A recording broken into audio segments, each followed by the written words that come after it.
Hello guys, नमस्कार, प्रणाम। मैं सुनीता राज। मैं दर पूजा गीत सुनाने जा रही हूँ। अच्छा लगे तो प्लीज लाइक शेयर सब्सक्राइब जरूर कीजिएगा।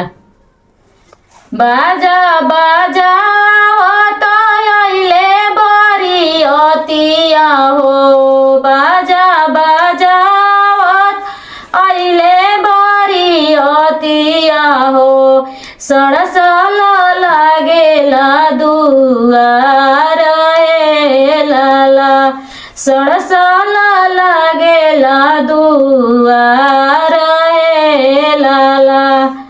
खिड़किनी खिड़किनिया मानी हारेली, खिड़किनी खिड़किनी चाची निहारेली। कहाँ बाड़े समझी हमारा ए लाला, कैसन बाड़े समझी हमारा ए लाला।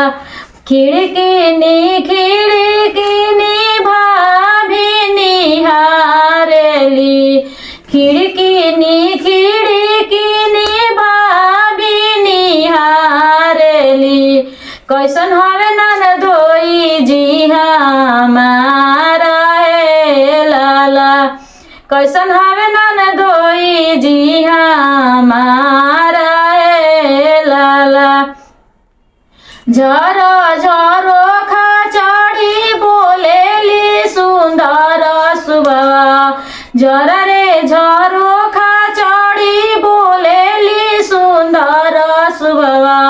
आम से अरज हमारा ए लाला, भाभी से अरज हमारा ए लाला।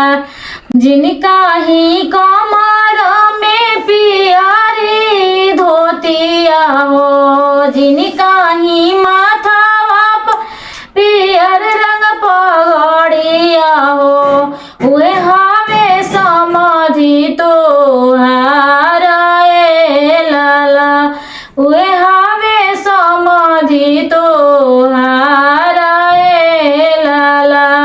जरा रे झरो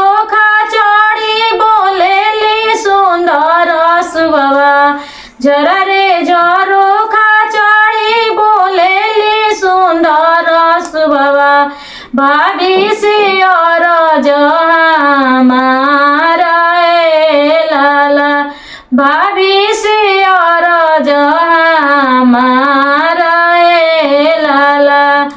जिनका ही माथावा पर लटकल महुरिया हो, जिनका ही माथा चमके मौरिया हो, उहे हवे ननदोई जी तोहारा ए लाला, उहे हवे ननदोई जी तोहारा ए लाला।